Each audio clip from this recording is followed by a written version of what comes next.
Now let's discuss about the biasing with the collector feedback resistor. Here we are connecting a resistance RB in the base circuit to provide the biasing. The one end of the resistance RB is connected to the base and the other end of the resistance RB is connected to the collector. So here this RB forms a feedback circuit that we will discuss later. About the feedback we will discuss later.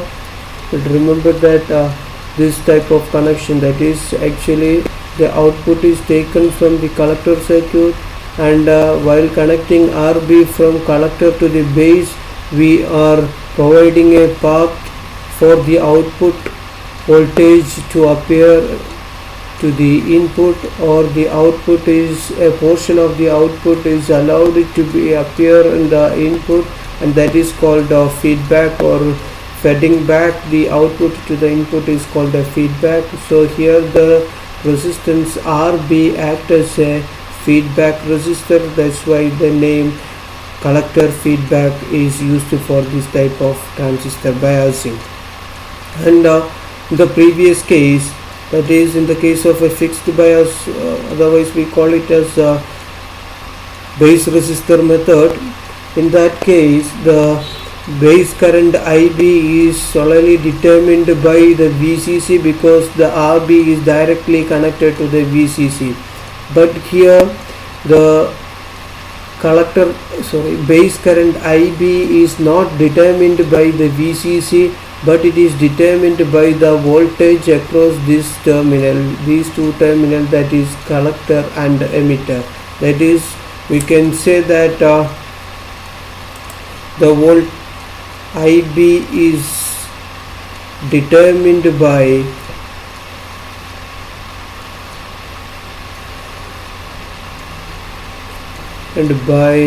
the voltage across the collector base junction, or VCB, not by VCC. So now let's analyze the circuit. Here also we are having a single resistor to introduce the transistor biasing. So we want to determine the value of RB that should be connected in the circuit to provide a desired value of the collector current. Let IC be the desired value of the collector current. Then from the expression we know that IC is equal to beta IB, where beta is the current amplification factor which is provided by the transistor manufacturers, and IB is the base current which is flowing here. And remember the different currents flowing through the circuit. Here from VCC through RC we are having a current of IC plus IB, and IC is flowing to the collector and IB is flowing to the base.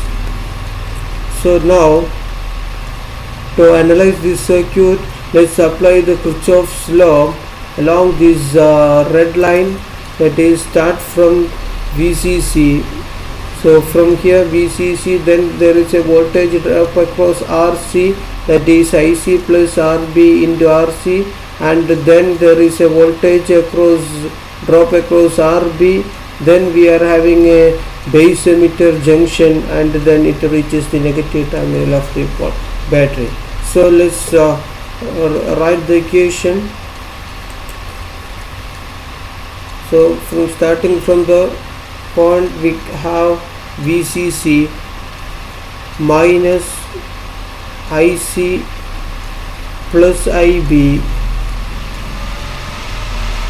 into RC, which is the voltage drop across RC, then minus IB into RB, which is the voltage drop across RB, minus there is a voltage drop across this base emitter junction, so which is minus VBE is equal to 0. But we know that IC is much greater than IB. So for convenience, in the second term the IC plus IB can be approximated to IC itself. For the sake of convenience we are taking this approximation. It is not needed, but for our convenience we will make that substitution. So we will have the above equation as VCC is equal to, when we take the second term to the RHS, it becomes IC plus IB into RC, but we assumed that IC plus IB is approximately equal to IC, so it is IC RC plus IB RB plus VBE is equal to 0. Now from this equation we can write IBRB as we need the value of RB, so IBRB is equal to VCC minus VBE minus ICRC. So RB is equal to the base resistor RB, which is to be connected in the base collector of this circuit to provide a desired value of IC is given by RB is equal to VCC minus VBE minus ICRC divided by IB, or this can be written in terms of IB as VCC minus VBE minus beta IB RC divided by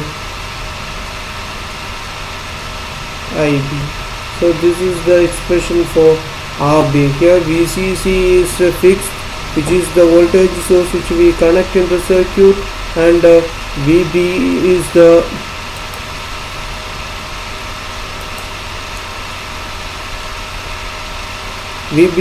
base emitter voltage that also the manufacturers will provide, and for silicon it is 0.7 and for germanium it is 0.3. Beta we know if we are having a multimeter we will get the beta, or the transistor manufacturers will mention the beta value. The RC is the collector resistance which we are connecting in the circuit, and IB is the base current that is obtained using this equation.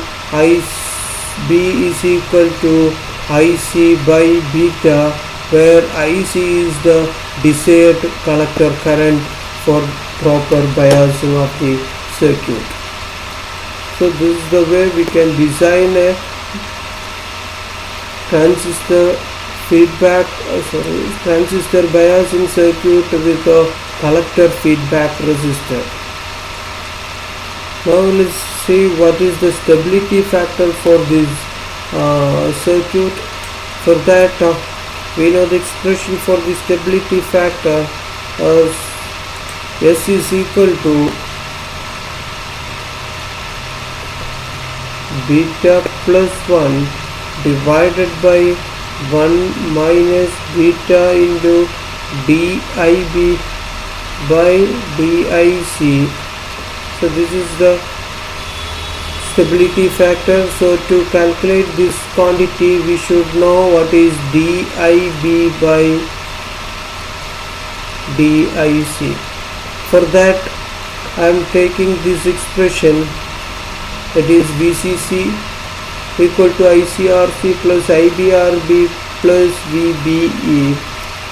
That is, to get the value of DIB by DIC, consider the equation VCC is equal to IC, it is actually IC plus IB RC plus IBRB plus VBE. This is the Kirchhoff's law for this red line portions. So now just differentiate this equation with respect to IC. Then the VCC is a constant, its differential is 0.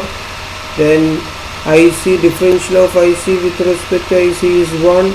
Then differential of IB with respect to IC is IB by DIC into RC plus DIB by DIC into RB plus the differential of VBE is assumed to be a constant for a particular transistor, so it is equal to 0. So now what remains is taking this term to the LHS, so we will have 1 into RC is RC plus RC into DIB by DIC plus RB into DIB divided by DIC is equal to 0. Which implies taking DIB by DIC as a common factor, then it will be DIB by DIC is equal to minus RC divided by RC plus RB. Usually the resistance which is connected in the base, that is RB, is of the order of 100 kilo ohms, or it is very much greater than RC, is very few kilo ohms, 1 or 2, 3 kilo ohms, and RC, the value of RC which we will connect in a circuit is usually 1.2 kilo ohms or 2.2 kilo ohms or 4.7 kilo ohms, that's all. But RB is usually 100 kilo ohms, so we can take this RC plus RB as approximately equal to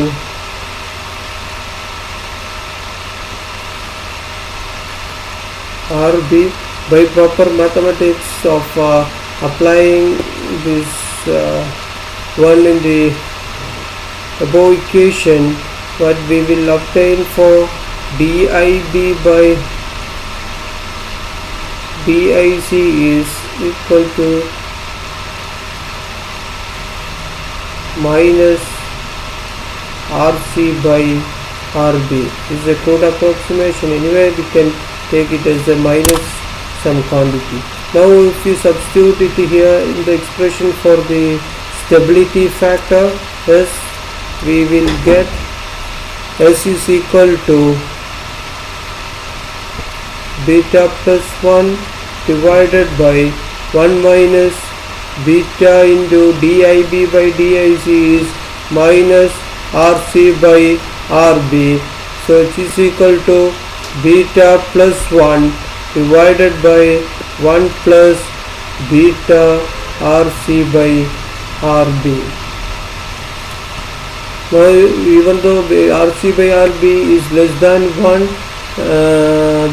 into beta will make it a larger value, and it is 1 plus, so it will be definitely less than beta plus 1, because beta 1 plus 1 is divided by a number greater than 1, so it is always S is less than beta plus 1. So the stability factor for a biasing with the feedback resistor method is less than beta plus 1.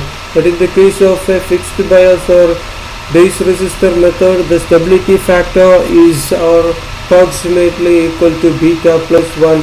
So the stability factor is not so very good, but it is fairly, we can say that the stability factor is fairly good for a biasing with the feedback resistor method. Now the advantages of this circuit is, it is a very simple circuit because it uses only a single resistance RB connected in the base and collector of the circuit, and also it provides a better stabilization or a fairly good